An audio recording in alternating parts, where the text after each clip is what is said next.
Hey guys, how's it going? Welcome to Don't Argue podcast in a first for this channel where I'm actually going to be doing a show. Now, I haven't done this before. You guys have seen me do live reactions to games, footy games, but not in this light here. And I'm actually nervous, ready, excited. However, in saying that, you're also seeing that I've got someone next to me as well, a special guest, a good friend of mine, and somebody that I actually work with quite consistently as well, the Wobblin Jaw. But in saying that, how are you going? What's been happening? Hey there, Don't Argue podcast. Well done. Congratulations. Your first bloody live stream on this channel, and not obviously won't be your last as well for 2023. Massive fan of what you do on multiple platforms, but you do a great job covering the AFL here on this channel. For me as well, we're sort of a cut from the same cloth, mate. I'm more predominantly into a different code, but AFL is without a doubt a second love of mine. But because I've been enveloped in another world for the past few years, I'm a bit rusty on my knowledge on AFL. And so this is my first ever live stream as well, talking about AFL. So I'm ready to get into it when you are, mate. Look, for sure. And just quickly as well, before we start, again, thank you again, guys, for watching. I hope you guys enjoy the show. It's a debut, so we're going to definitely be, I suppose, talking about a few things here. But I'm saying that Wobblin Jaw, please follow Wobblin Jaw on Instagram as well as YouTube. He's a sports dude, a sports channel dude. And again, give you guys all the freshest sporting content.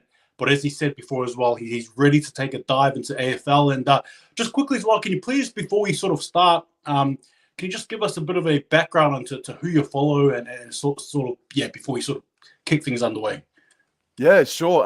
And thank you. So if you come to my channel, I do have another video, but I started getting into the AFL probably about 2009, knew about it at a younger age than that. But in 2009, 2010, I decided Fremantle Dockers are going to be the team. And while I had a stint with the GWS Giants for a few years there, I've decided to come back to Fremantle and follow the Purple Haze or join the Purple Haze once again. So players like Michael Johnson, Nick Subin, Matt Pavlich, Jane Sandilands, Hayden Ballantyne really enticed me and magnetized me to follow the Fremantle Dockers in the first place. So, and it's just sort of a nice bit of fate or destiny that Don't Argue podcast is also a Fremantle Dockers fan. So, maybe expect a few more collaborations from us in 2023. Awesome, absolutely. And we got a nice compliment here from Lockie. Can't spell Wobblin Jaw without the W. Let's go. Let's go. Love it. All right, so we're going to get things underway. We're going to get straight into it. All right, the AFL is on. There's a lot of hype. And I recommend you guys to go. Please go and watch Wobblin Jaw's channel as well.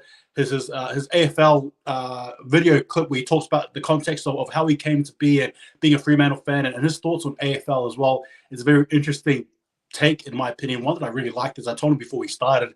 I thought it was a very thorough explanation, and he explained it really well. So please go and watch it.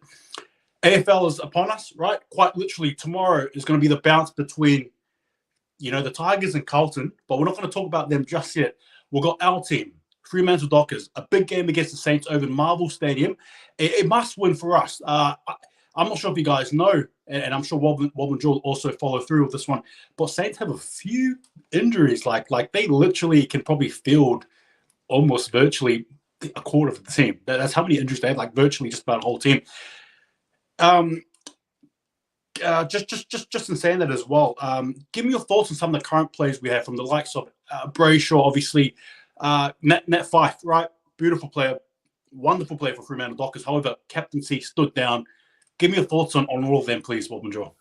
Yeah, I got faith in them that they can actually improve. There were definitely areas that they that they could have improved on this year. But Nat Fife stepping into the forward line, I believe, as well, stepping down from the captaincy as well. So that's going to be the storyline for Fremantle Dockers this year.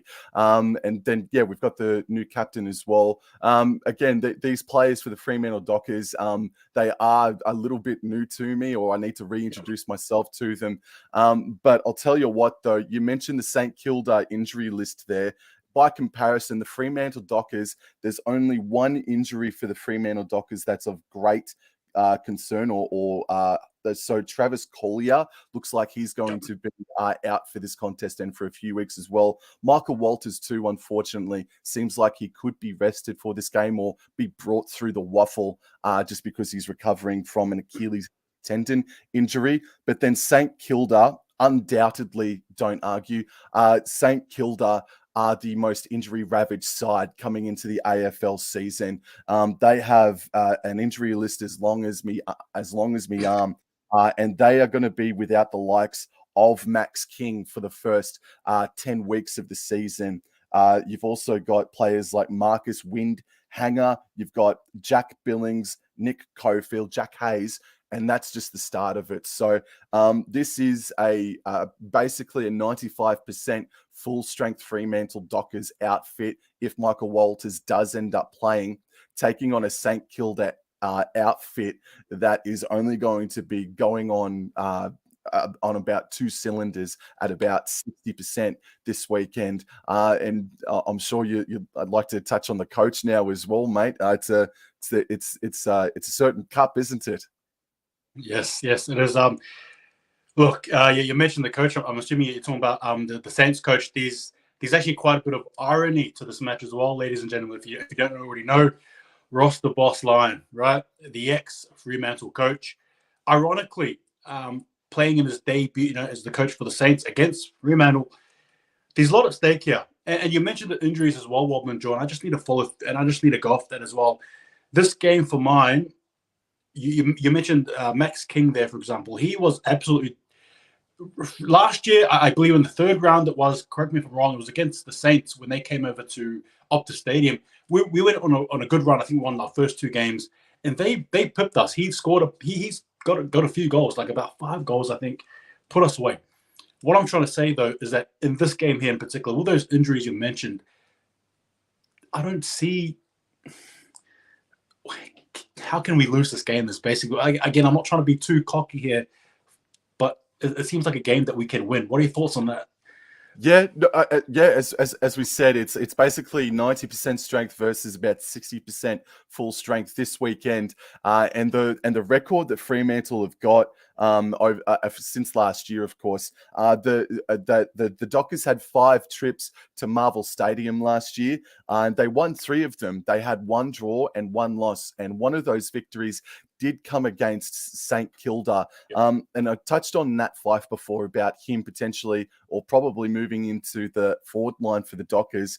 And in that game last year at Marvel Stadium, it was him that had the Dockers game high goal kicking percentage at 3 goals, whereas the likes of a Brayshaw only had 2 in that game. So, and that was only very recently. So it'll be interesting to see if Nat Fyfe can recollect what he did in that game and see if he can't evolve and improve upon that as well. But I'm with you, dude. I think the signs are looking very, very positive for a good victory for the Fremantle Dockers in the last game of the first round of the AFL season. That's right. And just quickly as well, we have a Demar the Goat here. He says, thoughts on Trav being out for 6 weeks. That's Trav Collier, as you mentioned. Look, it's going to be a big out. Definitely. However, thankfully, I think we have the troops to sort of mitigate him being out. And again, that's no disrespect, because what I think Travis sort of brings to the team, you can't replicate it. However, thankfully, as I touched on, we do have some players there that'll be able to fill in the gaps and, hopefully stem the bleeding, so to speak. Now, you mentioned some of the players that are back for Fremantle, right? Or you mentioned the fact that the players are back. Fremantle, right? We have a younger squad. You touched on the likes of Andrew Brayshaw, who I think is going to be the next captain. Obviously these Pearce as well, right? Alex Pearce, the current captain of Fremantle. We've got the likes of Sarong, right, who can do no wrong, in my opinion. Jai Amos as well, Bailey Banfield, Michael Frederick, just to name a few. I think for mine, Fremantle will be a lot more better served because we played in the finals, right, against the Bulldogs. And I'm not sure if you watched that game, but the Bulldogs, I think, were up by, 30-odd, 40-odd points, and quite literally, in turn of a half, we turned things around. And obviously, unfortunately, losing to Collingwood, though, saying that we managed to get back in there somewhat. But I think this is how do I say this? Walking into this game here, there's a lot of talk that Fremantle already, all right, just to sort of pull it in. There's a lot of talk here that Fremantle already, Justin Longmuir, the coach of Fremantle, is basically saying that, already. I guess the question for you as well, with Fremantle obviously up against the Saints here, obviously it's a must-win game. There's no two ways about it. I'm not going to talk about it. It is what it is, respectfully. But are Fremantle in a position to actually, dare I say it, look at being a team that goes for that premiership, flag mantle, if you will, to sort of steal the local saying? Do you think Fremantle, or maybe a year away, like this year's a big year for us, do you reckon, well, they're aiming, what are your thoughts there, Wobblin Jaw?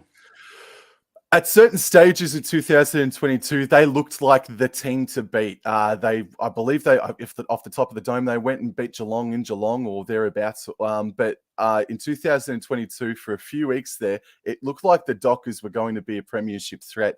I think because the AFL is at a great standard at the moment, I thought last year was the best year of AFL in a handful of seasons, to be honest with you. I think that the Fremantle Dockers, if I had to place them, while I do think that they are absolutely a chance of appearing in a grand final, I would have them. So you've got the elite level list, the absolute top tier list, and I'd have them in that second tier list. It was their first successful year in a handful of seasons, and now it's all about the consistency for the Fremantle Dockers, who had their best year since 2015, I dare tend to suggest. So, it's all about consistency for Fremantle Dockers and how this side, with Nat 5 still hanging about how they can maintain the purple rage in 2023. But I think that they are an absolute shot of appearing in a grand final. They just need to improve and trust in their own game plan, bro. Yeah, no, I agree with you. And before we go into the other teams as well, our sort of preview analysis, I just want to quickly say as well, I'm actually really looking forward to Luke Jackson, the recruit we got from the D's over in Melbourne. Him and obviously Sean Darcy, how those two players, our two bigs, talls, are going to sort of work around it. One thing that does concern me, and I suppose, it's neither here nor there really, it's just our forward line, in particular. I think on an off day, Fremantle, we are ugly. On an off day, when it comes to kicking, we honestly, it's almost akin to remote to the TV type stuff. You know what I mean? Like you just don't want to watch it. So it gets a bit frustrating. I've been saying that though. I'm definitely looking forward to this game. I guess before we get to the previous quickly, I'm going to assume we both agree Fremantle to win. Oh yeah, definitely. Look, the only concern is that it can be argued that over the trade period that Fremantle probably lost the most of any other club. The likes of Rory Lobb, Blake Acres, Griffin Logue, Darcy Tucker, they were looking the goods throughout 2022. Rory Lobb is going to be an interesting loss, and it will be great to see how we can cover for him, because Lobb is a very good player on his day as well. But this weekend, man, if Flag Mantle are for real, and fingers crossed that they friggin' will, mate. I do think that they can win this game by at least 25 points this weekend. Yep, no, I agree with you. And we got here just quickly, Sarong's biggest fan said Sarong has looked good in the intra club. Man, he did. He looked very good. And I think Sarong's in for a big year, Caleb Sarong. In saying that, though, ladies and gentlemen, we now turn our attention to the AFL preview of round 1. First game, Tigers and Carlton. And I tell you what, I'm a big fan of this game. This game, for me, always puts me in the mood for AFL footy. In saying that, though, Wobblin Jaw, what are your thoughts on this game? Yeah, dude. So since 2019, Richmond have won 5 of the past 6 encounters, but Carlton got their second win over Richmond in this opening fixture since 2012. Look, Carlton, bro, this. If last year was a massive year, this is even bigger for the Blues. But Richmond have made some key signings over the offseason. One of them being former GWS Giants player Tim Taranto. He is an absolute gun of a player, and he is going to improve not only himself, but I think he's going to be a really good addition for the Richmond Tigers, man. We've also got the likes of Mitch McGovern and Jack Martin, who have been under an injury cloud, but they look like they're going to go. But unfortunately for the Carlton fans, man, their season looks like it's going to start off sort of similar to that of St Kilda, because if it's not St Kilda, you could probably argue that it's Carlton that has the worst or most impactful injury list coming into 2023. Sam Walsh will not be around for the first 6 weeks or so. Zach Williams went down, I think it was with an ACL, but he is out for the season. And Zach Williams on his day is a terrific player as well. David Cunningham, Sam Philp. The Carlton Blues are going to unfortunately start this season sort of similar to St Kilda, a little bit stronger, but the Richmond Tigers, however, let's have a look at their injury list if they do have an injury list. So you've got Robbie Tarrant, who looks like he could miss out, but you've got Matt Colliner and Josh Gibcus that are the big ones for the Richmond Tigers that will be missing out. So there's about five or six players that are uncertain. And by the way, might we add that team lists have not been announced yet. I believe, or unless if Carlton and Richmond have, I think the rest of the AFL team lists do come out tomorrow night as well. So, yeah, I am going to lean towards the Richmond Tigers, man. I do think that this has the potential to be the best opening game between these two in a handful of years. I think this is a Richmond Tigers win, not a spanking, but I think they'll end up winning by a similar margin to that of Fremantle by 4 or 5 goals this weekend. Yeah, no, look, I agree as well. Shout out as well to the Blue Abroad. I'm not sure if you guys know, but they're a Carlton-based YouTube group as well. They do a wonderful job, Blue Abroad, and I know they're definitely, tuning into this game here for sure. They'll definitely go for Carlton, but unfortunately, I'm going to have to agree with you there as well, Wobblin Jaw. I think Richmond will turn it up. The likes of Dustin Martin, Toronto as well, as you mentioned. Apologies if I butchered the name there. Rioli, they've got Rioli there, and I love watching Rioli play there for the Richmond Tigers. One of my favorite players. But yeah, for me, it's going to be a good cracking game. I'm excited. But yeah, Richmond for me there. Then we go into the next game, a Friday night special. Cats versus the Pies. Wobblin Jaw, over to you. Alrighty, so just before I go into it, the other game, Richmond and Carlton, $1.65 to $2.25, Richmond's way. In this game, Geelong are $1.58 favourites to Collingwood's $2.40. And that's on sports. That's on tab.com.au. So Geelong coming into the game as favourites. Look, they haven't actually added a whole lot to their list, Geelong Cats. They have lost Joel Selwood, so a lot of leadership, a lot of experience there is lost. But just looking at the injury list now for the Geelong Cats, there are a couple of question marks. Sam Menegola looks like he could be missing out in this game, which is a blow. You've also got the Collingwood Magpies, who, just looking at their injury list, Patrick Lipinski looks like he's going to miss this game for half the year. And Braden Maynard looks like he's actually just survived. So, both these sides not coming in at full strength, but better than a couple of teams that we've already spoken about before.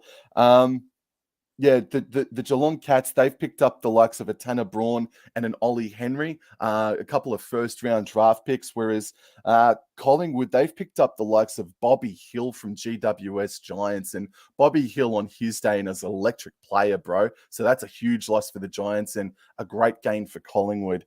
I am going to tip, however, the Geelong Cats to get this game, but there's a lot of talk that Collingwood might be the team to fall out of the top 8 this year. I would find that extraordinary and incredibly disappointing, considering that they were just about the must-watch team of 2022, man.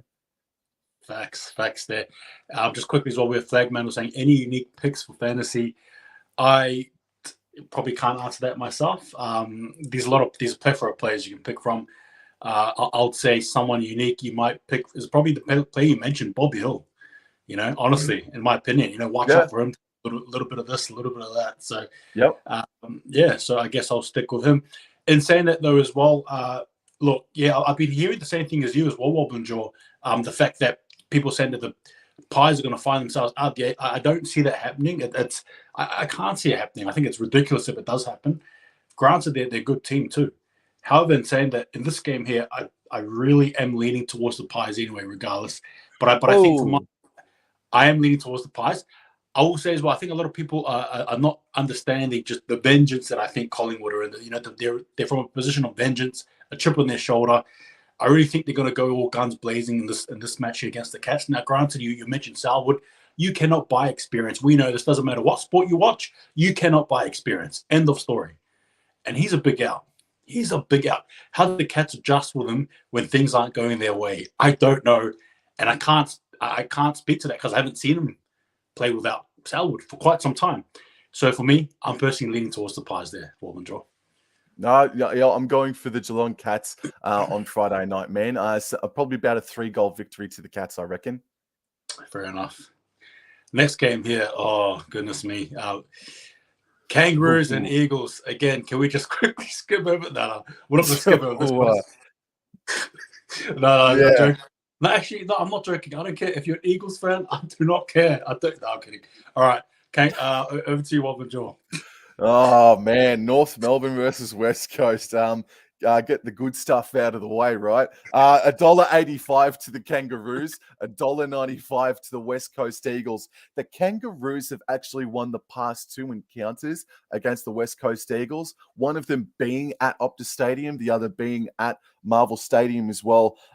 Look, unfortunately for us, North Melbourne pinched a couple of Fremantle Dockers in Griffin Logue and Darcy Tucker. So, look, I hope those 2 gentlemen go better than the rest this weekend as well. And for the past couple of years as well, West Coast record at Marvel Stadium isn't crash hot as well. They've only won 1 of the past 4 matches that they've played at Marvel Stadium as well. We know that Alistair Clarkson is the new coach for North Melbourne, but these 2 clubs, bro, this is a really hard game to pick because they're both coming from that far down the well that who can you possibly pick? I think it was more of an attitude thing for West Coast as to why they crashed so hard last year, whereas North Melbourne, just skill based wise, that's why they copped the wooden spoons. So, look, it's really nothing more than vibe, bro. I'm going to tip North Melbourne to get their 3rd win in a row against the West Coast Eagles this weekend, man. But I'll tell you what, while you're talking about your prediction for this game, I'll just have a look at the injury list as well and see if we can't predict what the team list might look like. But at the moment, I'm leaning towards the North Melbourne Kangaroos in this one.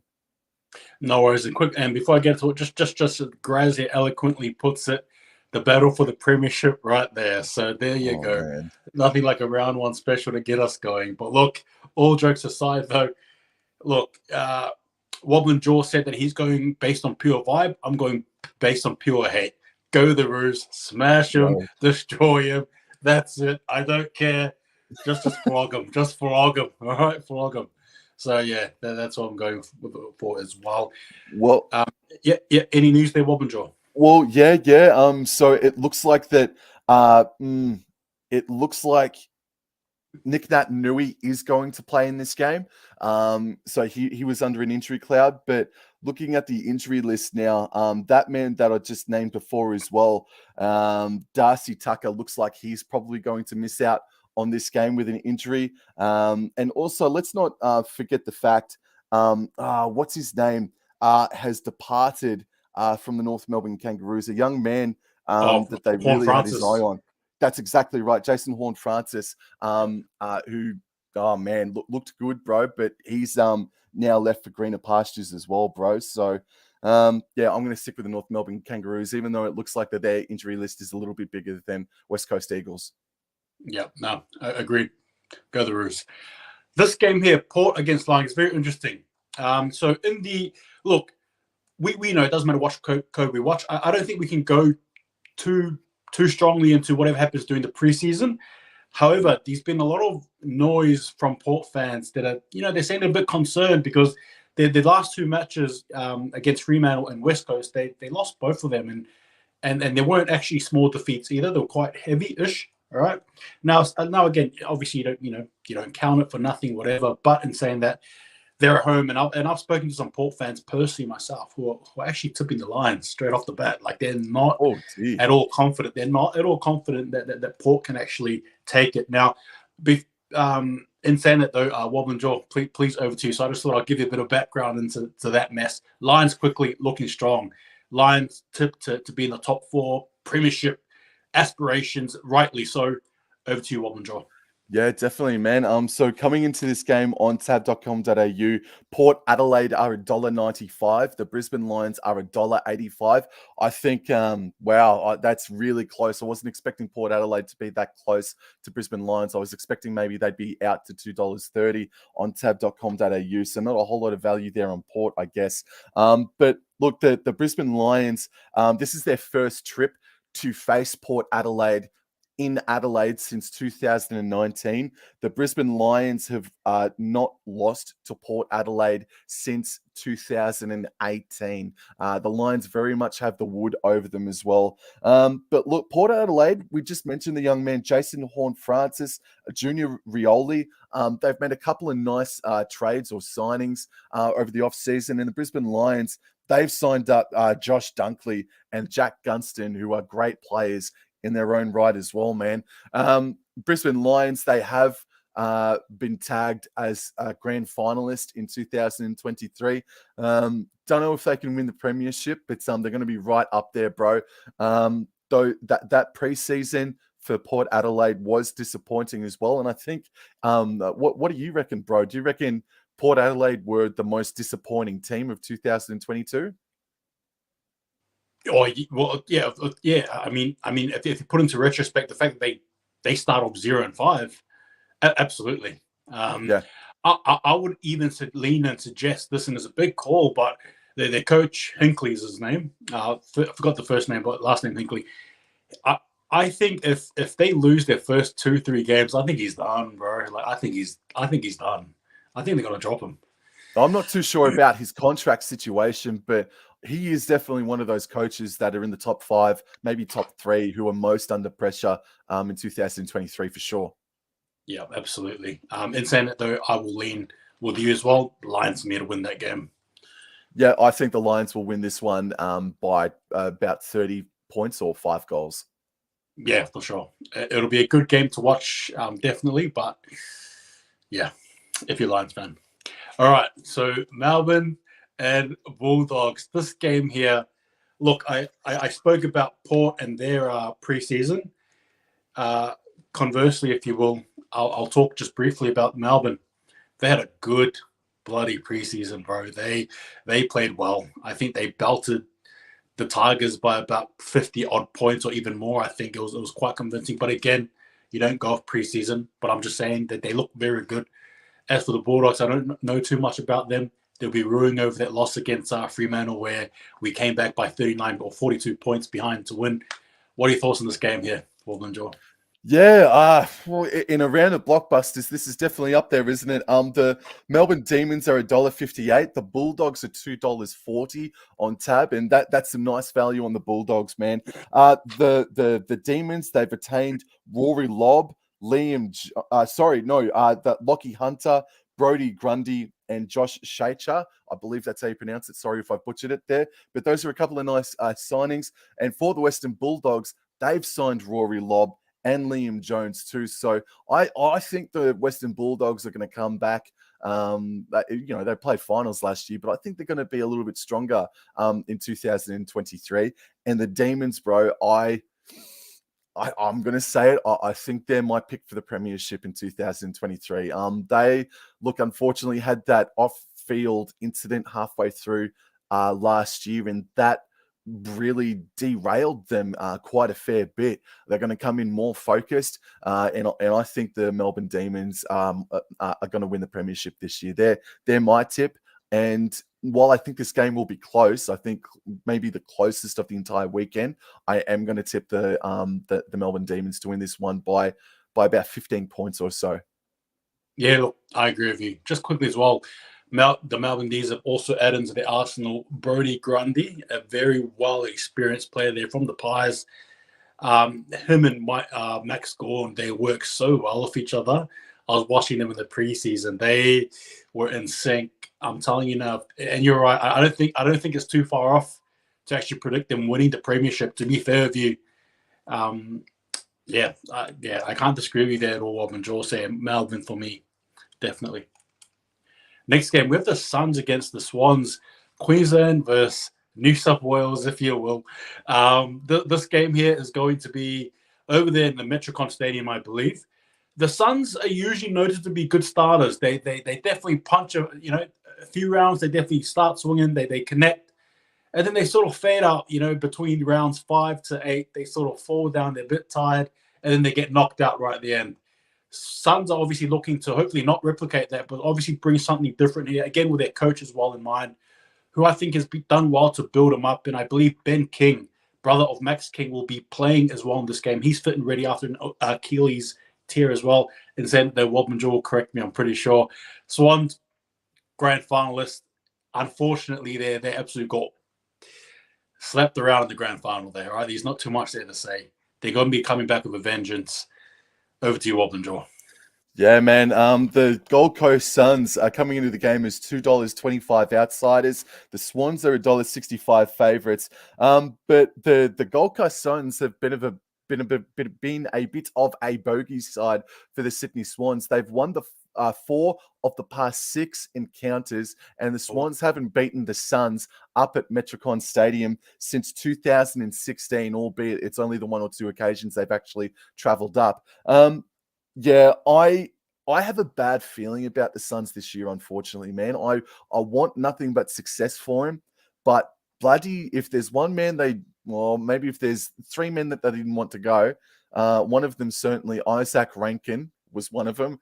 He's left the Gold Coast Suns, and far out at times, bro. He was exactly what they needed. He was the winner in the end, and he's gone from the Gold Coast Suns. So I don't know how potent they can be in scoring points now. But I look that the Sydney Swans, bro, as you said, they're gonna start the season on absolute fire to redeem themselves, and I do think that they can and will play finals.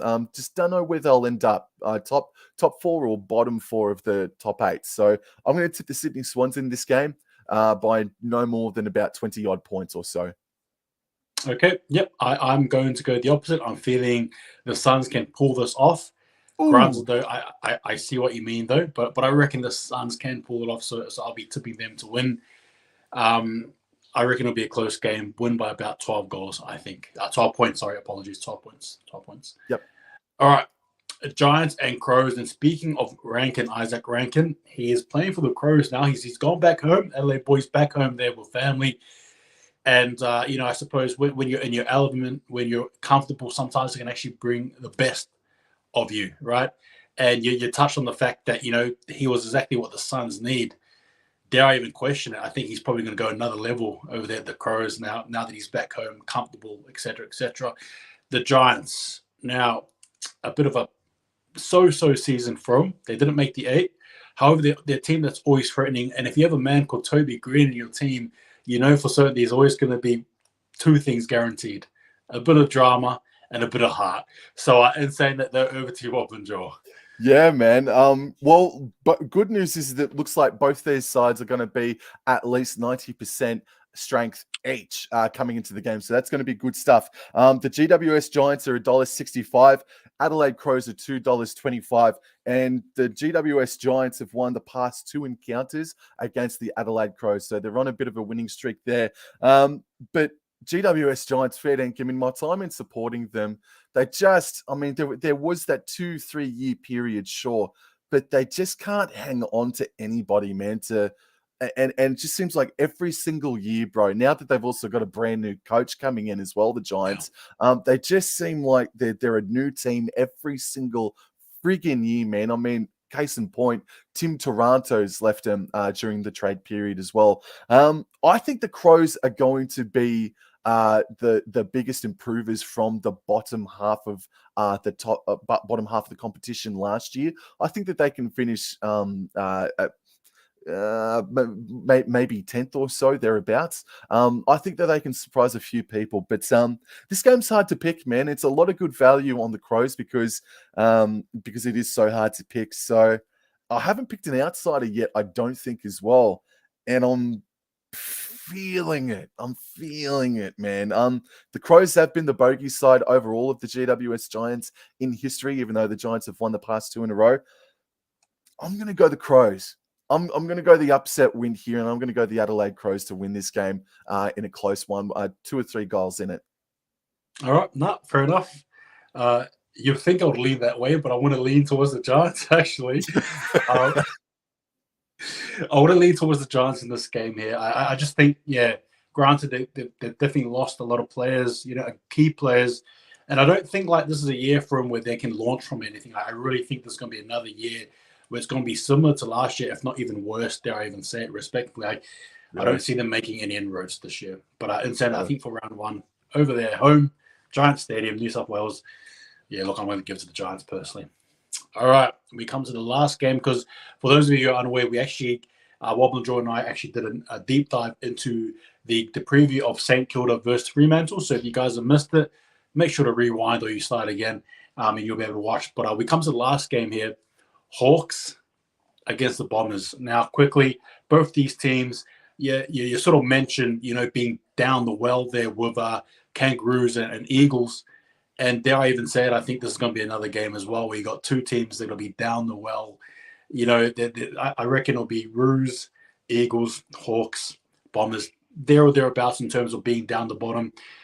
This game here is going to be an interesting one. Now, I think Bombers were not too bad in their preseason. Hawks, look, a lot of room there left to be desired. There was a clip that came out, I think, a few weeks ago. I think it was an intro match, so just versing amongst themselves. And half the team was actually brawling each other. They were all punching each other in the face virtually. So that's the Hawks there at the moment. Yeah, they were going at it. They were, handbags were flying.